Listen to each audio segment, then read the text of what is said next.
So, hello to all audience of Métal Zone on Oxygène Radio. We are at the Omega Sound Festival in France, in the west of France, for the 2024 edition. And we've got the huge pleasure to be with two members from a band called SIR REG. So, first of all, thanks for taking time to answer some questions for our radio. Can you first introduce to our audience who you are, what you are doing in the band? I'm Chris. At the moment, I play the bass. I'm Brendan. I'm the lead singer and the obnoxious arsehole. Excellent. Okay, so let's begin the interview with a bit of history. Of course, the band was formed in 2009 in Koping, Sweden. That's right? Yeah. Can you tell us a little bit more about the genesis of the band and your view on the band's career and its evolution over the past 15 years? You should answer this. Me? I'm joking. You've been along for all this 15 years. Well, I moved to, it's called Köping in Swedish. So I moved there. I had a girlfriend from Köping. I met in Dublin back in 2000. So I moved over to Sweden in January 2001, and I wanted to make a band that was with fantastic Swedish musicians, because I'd heard that they were the best that you could find. So basically, I put ads up everywhere on like supermarkets, newspapers, and I couldn't find them. So after a while, I found the violin player Karin, and her brother Eric was a drummer. So she's a violin player, brother drummer. So we just started playing gigs as a trio. So then we decided to do our own songs, and it just went from there. We did some pub gigs in our local pub, and then went to Stockholm, did some there. Travelled around a little bit, and it just felt like the right thing to do. We were big fans of Flog and Molly, and not Dropkick Murphys, but all the other ones. Yeah. Okay. But yeah, here we are. So, we're going to talk about your fifth album, King of Sweet Fake Hole. Yeah, was released in 2022 with the insight and the many shows and festival you given to promote this album. What analysis would you make of it today? I think some songs came from the whole surrealistic thing we experienced during the pandemic, and yeah, it was a bit surrealistic, and but still, I think it's applicable on still today. But sure, some songs might be a bit more towards what we experienced during the lockdown. But all in all, we try to stay.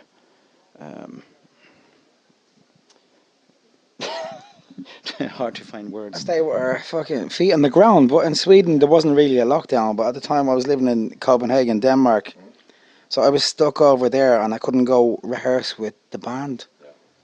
So we just used to rehearse at home by ourselves, and I wrote most of the album with frustration, just like, fuck, I want to see my bandmates.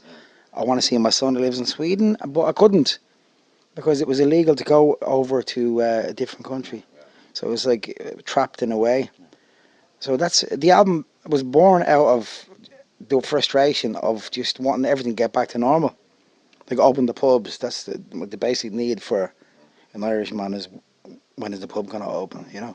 We wait at the door, we're like fucking knocking on it. 5 minutes left. Here we go.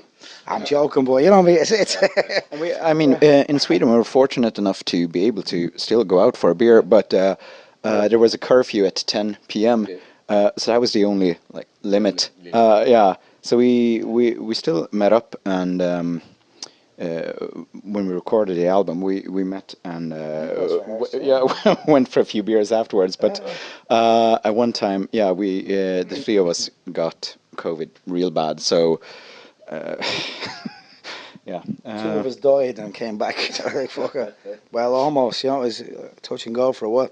But I became a Swedish citizen because it was so difficult to come back from to Denmark. Sweden. So I'd been in Sweden for a long time before I was in Denmark. So I was could qualify for Swedish citizenship. So I did that, and it was easier to go back and see my son and the band, you know. So that was happy. So I got 2 passports, Irish and Swedish. So yeah, happy. Okay, so did you start the composition of the process of the next album? If so, can you tell us more about the writing and recording process, and how do you work? Now, did you have some songs so try to compose for the next one, or not at all? It usually starts off with Bren, like with a vague demo with acoustic guitars and like a vocal melody, and then we start to build off from that. And as far as for the future, that's a you question. There's a lot of ideas down. I've got 165 ideas for songs on my phone at the moment, but I'd say to get that down to 11 tracks is going to take a lot of time.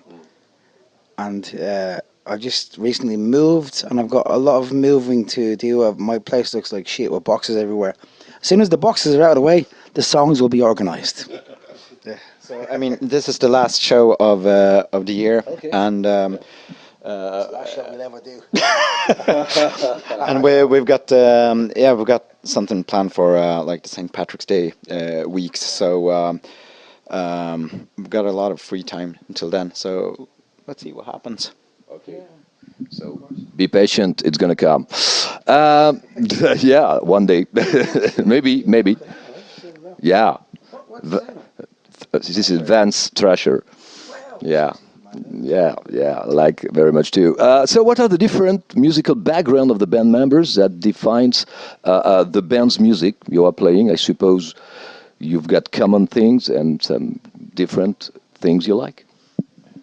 I think we listen to a lot of different stuff. I mean, you listen to a lot of Bowie and like 70s, 80s stuff. I listen to a lot of like 90s, early 2000 music. And I mean, both pop, punk, rock. And their violin players into classical. Beethoven is our hero. Yeah. So it's, and then their drummer is into everything. That guy would surprise you. One day he's into Nick Cave, the next he's into like something like, I don't know what the fuck, Green Day or some shit like that. Yeah. Or like Swedish, what we call EPA music. It's like but for teens in in cars that won't go faster than, is it 30 kilometers an hour? I don't know.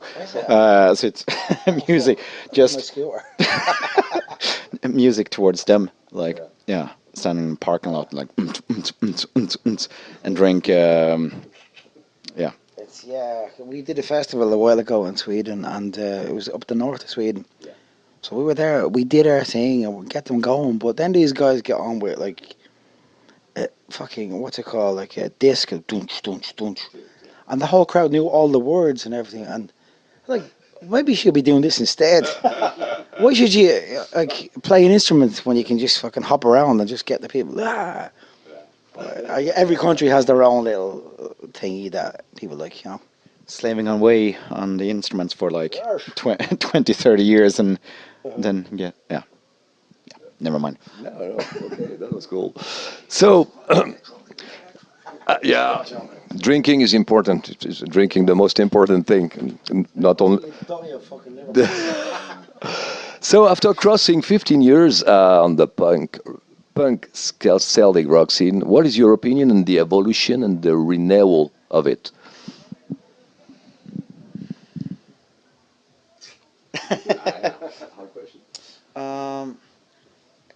I'm really happy that I feel like the ska punk is coming back really hard, and I love that, like the Interrupters and Rancid and the Mighty Boss Tones and so on, but they quit. But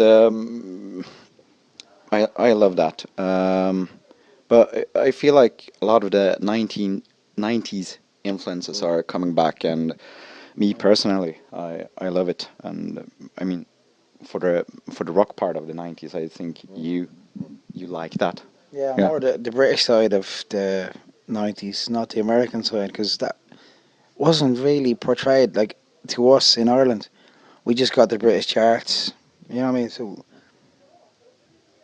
it's mm. Uh-huh. I mean, I grew up on the college punk, skate punk scene, so I'm just happy that's back. went to see, I went to see Blink 182 the other year, and fuck, I was 15 again. Like you've got 15 again. You all have a certain experience, and what advice would you give to emerging artists looking to make the mark in the Celtic punk rock scene?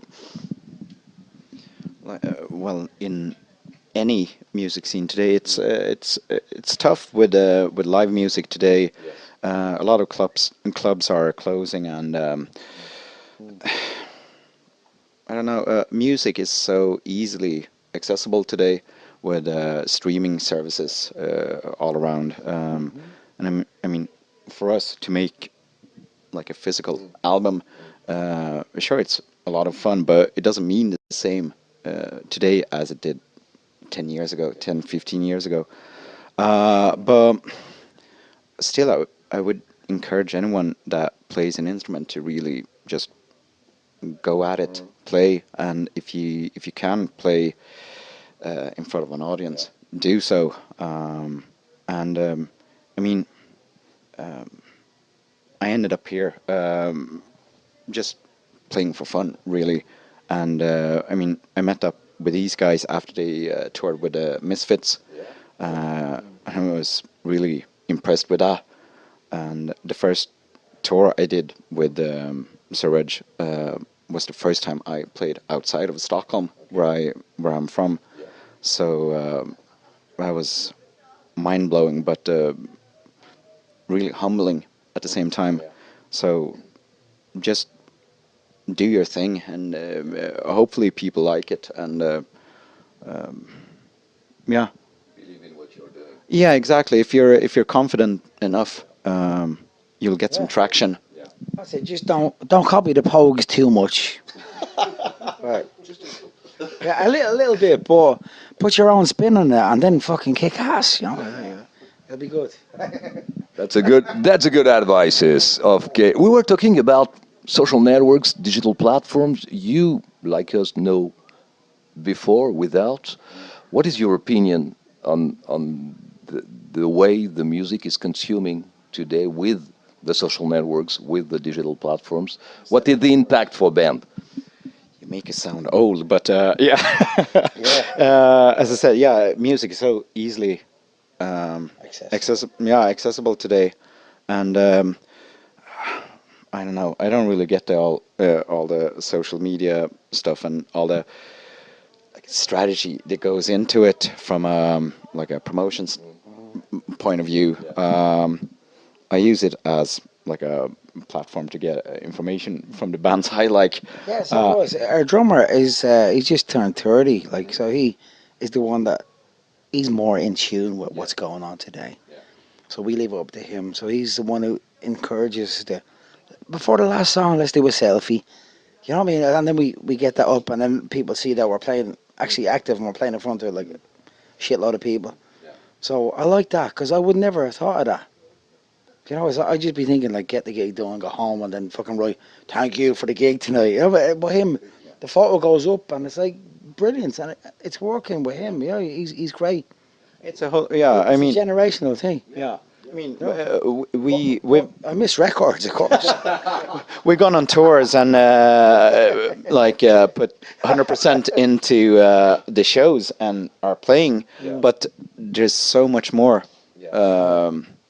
Apart from that needs to be done today to be able to reach out to your audience. Show a bit your nipple or two when you're grand. You know what I mean? Fuck it.